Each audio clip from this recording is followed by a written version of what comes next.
Salut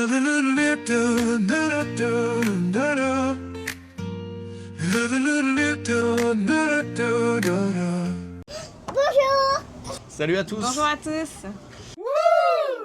Il faut absolument qu'on vous raconte un truc. On fait des vidéos, on trouve ça sympa d'essayer de partager notre expérience et notre vie et de montrer à tous qu'il est possible d'essayer de faire ce qu'on a envie de faire et de changer de vie. Et du coup, on a quelques vidéos sur YouTube. Vous avez un compte Instagram, il y a un compte TikTok maintenant. Oui, maintenant. Mais effectivement, on n'a pas vocation à être des influenceurs professionnels ou quoi que ce soit. Et on est de la génération des réseaux sociaux, mais on n'est pas des pros du tout, quoi. Et il nous est arrivé un truc complètement fou cette semaine. Ah oui, on a été dépassés par les événements, clairement. La dernière fois qu'on a pêché avec un ami qui nous a montré... La première fois même, du coup. Oui, la première fois qu'on a un ami qui est venu nous montrer comment mettre en place nos cannes à pêche. Nous avons filmé par hasard Valentine qui a sorti une phrase... Punchline. Ouais, une punchline, je ne sais pas comment on peut la qualifier. Et on a eu de la chance de la filmer à ce moment-là, en fait. Le bon moment, la bonne phrase qui a fait une vidéo super, de 10 secondes et qui a fait le tour des réseaux sociaux en 2 jours. Quoi. Ouais, et là, ça fait 4 jours maintenant, 5 jours, et cette vidéo de 10 secondes totalise pas loin de 15 millions de vues sur Instagram et sur TikTok. Des abonnés à foison, des commentaires, des gens qui ont ri, très très peu de commentaires. Il y a 2-3 trucs, c'est assez rigolo quand même. Mais bon, après les gens se répondent entre eux. Bon, ça fait drôle. Partie des réseaux, ou du moins on découvre ce que c'est. Mais c'est complètement fou, ça nous arrivera sans doute plus jamais.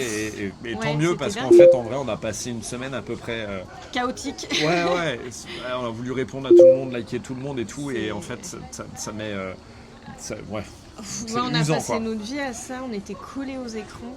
À savoir quand même, accessoirement, on travaille, on a une vie somme toute normale. Ouais, c'est le bateau qui a accessoire. Et du moins pour l'instant, on ne vit pas plus sur le bateau qu'à la maison. Et donc, ça a pris un temps fou. Ça nous a mangé une énergie folle toute la semaine pour essayer de tenir un petit peu. On va vous la montrer juste après quand même, que si ça va jamais prendre vous 10 l'avez secondes. raté, ou alors peut-être que vous l'avez déjà vu. Comme il est beau. Non, ne mets pas à l'eau. Et le mets pas à l'eau. Mais le mets pas à l'eau, je voulais le manger. Et c'est nous, vous saurez c'est que Valentine. la vidéo... Après, on essaie cette vidéo est très bien parce qu'on essaie de la protéger, on ne veut pas du tout l'exposer, etc. Je fais des apparitions rapides, mais pas plus que ça, donc on fait attention. On ne veut pas en faire un animal de foire. Mais vous allez forcément la voir, la connaître petit à petit, etc. En début de vidéo ou en cours de vidéo, qu'on le veuille ou pas. C'est un clown et donc du coup un estomac sur pattes. Mais c'est surtout pour parler des réseaux sociaux et je pense que alors c'est avant tout pour les niches dans lesquelles on est tous pour partager. On ne gagnera jamais 1 euro dessus, ou un. mais c'est fou la puissance des réseaux sociaux. Et sans philosopher, on se disait avec Pauline, on est passé de 0 à 15 millions en 3 jours. Et la dangerosité que ça pourrait avoir sur des esprits un peu moins sains ou des jeunes ou des ados. Et où tout s'arrête du jour au lendemain. Parce que là, concrètement, je pense que le prochain réel qu'on va mettre sur Instagram, il va faire 300 vues. Et encore. Enfin, même 1000, 1500 parce qu'on a récupéré du monde. Mais voilà, donc c'est assez rigolo. Mais voilà, on voulait vous partager ça parce que ça fait partie du jeu. Oui, c'était un peu fou. On s'expose pour les commentaires et là du coup on s'est exposé sur une clownerie de Valentine qui prend des proportions complètement folles. Vidéo aujourd'hui sur un sujet qui vous concernera tous, j'espère, c'est le choix du bateau. C'est une question qu'on s'est longuement posée quand on était en vacances en début d'année et qu'on a refait beaucoup de bateaux à la journée avec un semi-rigide. Et qu'on s'est dit qu'à force de louer, ce serait peut-être bien qu'on achète. Oui. Ça finit par coûter moins cher. C'est pas une vidéo dédiée au budget, mais ça fait réfléchir. Juste, ça va être l'objet de la première réflexion. Et comment justement on faisait beaucoup de bateaux à moteur. Quand la première question qu'on s'est posée, c'est effectivement quel type de bateau. Et la première réponse était bateau à moteur. En même temps, on connaissait que ça. Ouais. N'étant pas né dans le monde de la voile, le bateau à moteur s'est quand même imposé à nous. Sauf qu'il y avait un petit problème dans le choix du bateau à moteur, c'était qu'on avait quand même l'habitude de faire uniquement du bateau à la journée et qu'on avait envie d'aller plus loin, partir plus longtemps. Et du coup, c'est la première question à se poser en fait quand vous achetez un bateau, c'est quel est le programme? Qu'est-ce que vous allez faire? Est-ce que vous allez pêcher? Est-ce que vous allez vous promener à la journée? Est-ce que vous allez partir une semaine? Est-ce que vous voulez partir plus loin? Il est évident que vous n'allez pas faire le tour du monde avec un bateau de 4 mètres, encore qu'il y en a qui l'ont fait. Tout est possible. À 3 ou plus, c'est compliqué cela étant. C'est ça. Et à l'inverse, d'acheter un catamaran de 13 mètres pour aller pêcher 2 heures en mer, c'est aussi un peu idiot. Enfin, un mauvais choix. Bah alors après, il y a des Chacun gens qui ont les ses moyens choix, de le faire, nous c'est pas le cas. Mais c'est d'essayer d'adapter effectivement le bateau au programme et pas l'inverse quand on peut. Donc on s'est vite posé cette question, qu'est-ce qu'on veut faire? Et c'est vrai que dans cette démarche, avoir passé beaucoup de journées en mer à la journée, on avait envie de partir plus loin, quoi qu'il en soit, de faire... ce qu'on s'est dit au début, c'est au moins pouvoir passer un week-end dessus et dans la logique après on s'est dit pourquoi pas une semaine, et vite Pauline a eu l'idée de dire ce qui serait super déjà pour commencer entre guillemets, ça serait de faire le tour de Corse. Et donc du coup voilà, c'est comme ça qu'on a construit nous au début le choix du bateau. Et forcément, avec ce genre de traversée ou de temps passé sur le bateau, en restant sur le choix du moteur, on se retrouvait avec quasi l'obligation, sauf envie de pique-nique importante, avec l'obligation d'avoir une vedette habitable en fait. Ouais.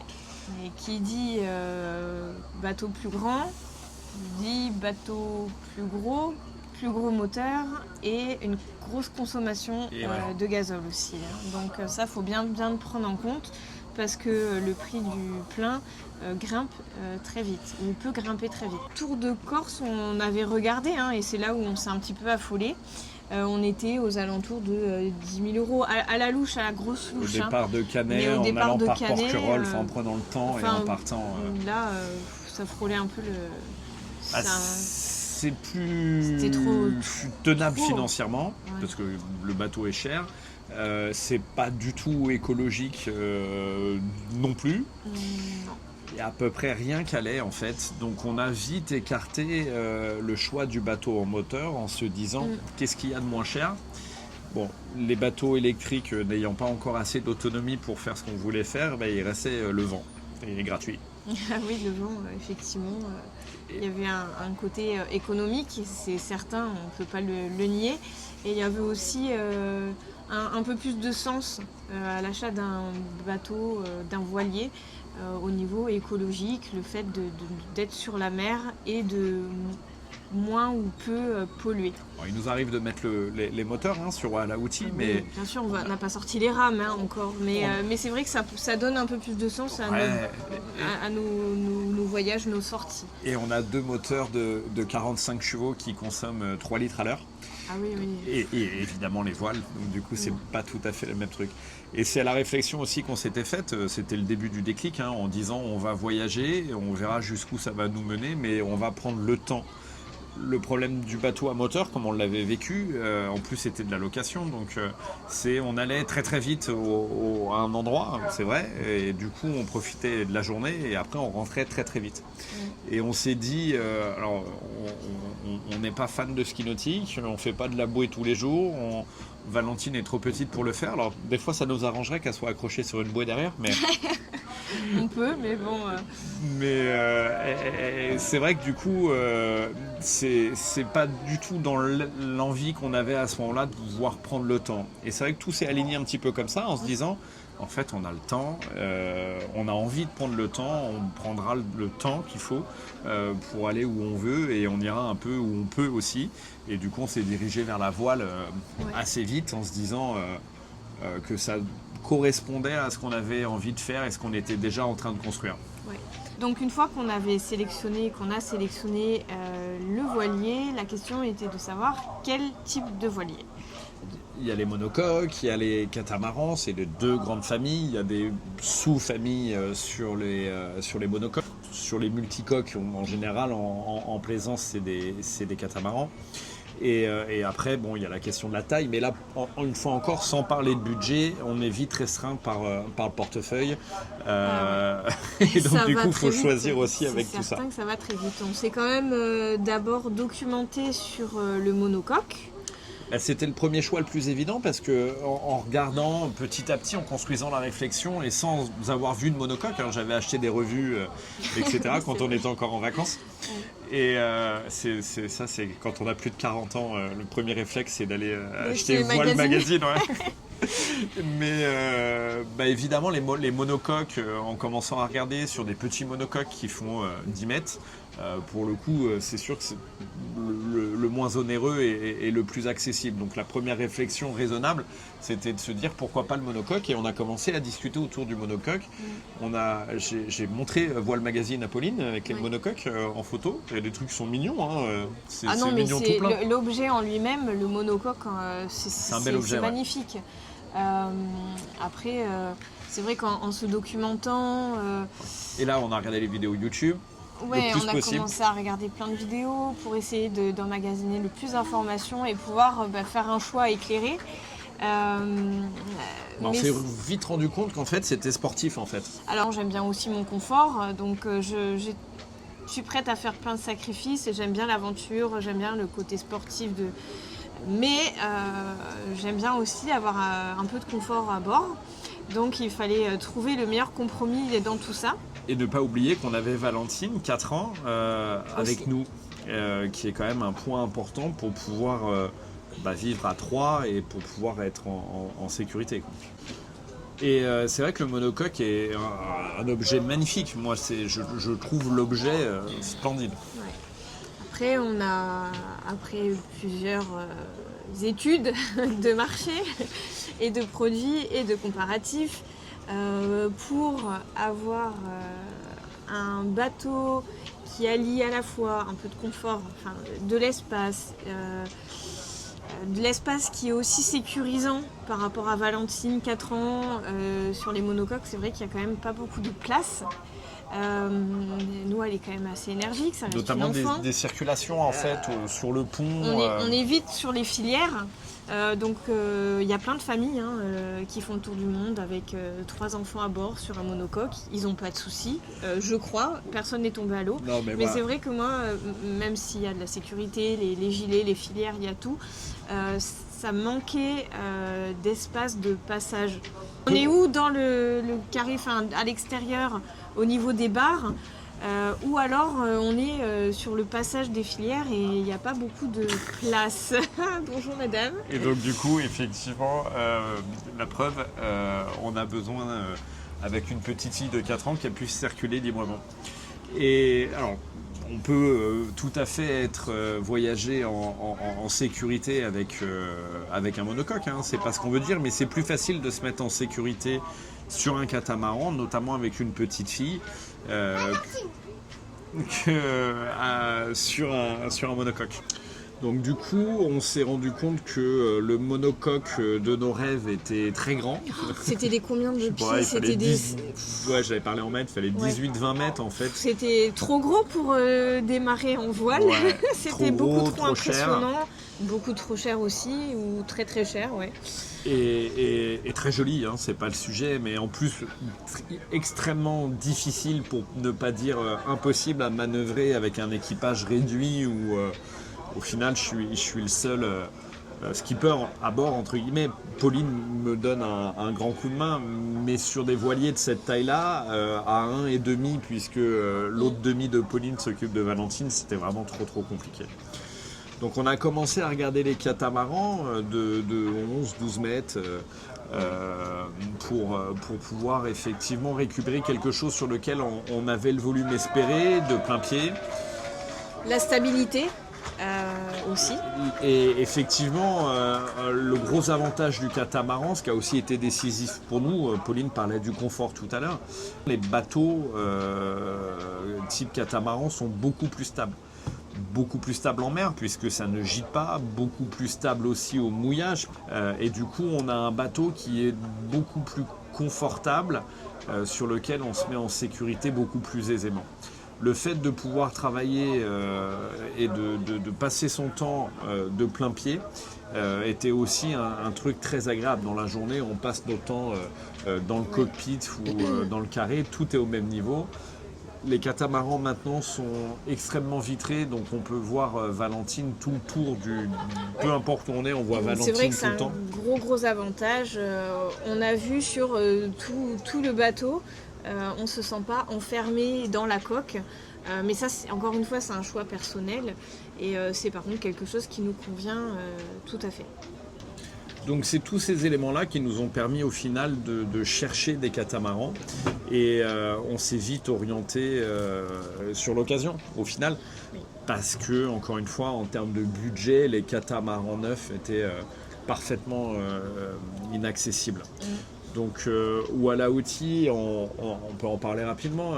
Donc c'est Arnaud Abani qui nous l'a vendu d'Alliance Nautique 66, donc à Canet-en-Roussillon, qui est un des premiers brokers en fait qu'on a rencontré. On n'a pas visité de monocoque et lui est spécialisé dans les multis malgré tout et ils sont surtout distributeurs d'Excess, qui est une marque. Alors la vidéo est pas du tout sponsorisée, on a acheté le bateau avant et a priori quoi qu'on dise et quoi qu'on fasse, ils vont pas nous en offrir un deuxième. Non, c'est pas cool. Il faudrait qu'on essaye, mais à mon avis ça passera pas. Non. Et parce que effectivement ça reste des bateaux qui sont dynamiques. On parlait tout à l'heure de sport sur les monos. Sur des voyages un peu au long cours comme on aimerait le faire, et effectivement c'est difficilement envisageable, mais sur les catamarans et la gamme XS permet effectivement d'avoir des bateaux sur lesquels on a des sensations sympas qui marchent bien. Donc on a acheté Walla Outil, qui est un XS 12 donc, qui est de 2022 je crois. 2022 ou 2023 2022. 22.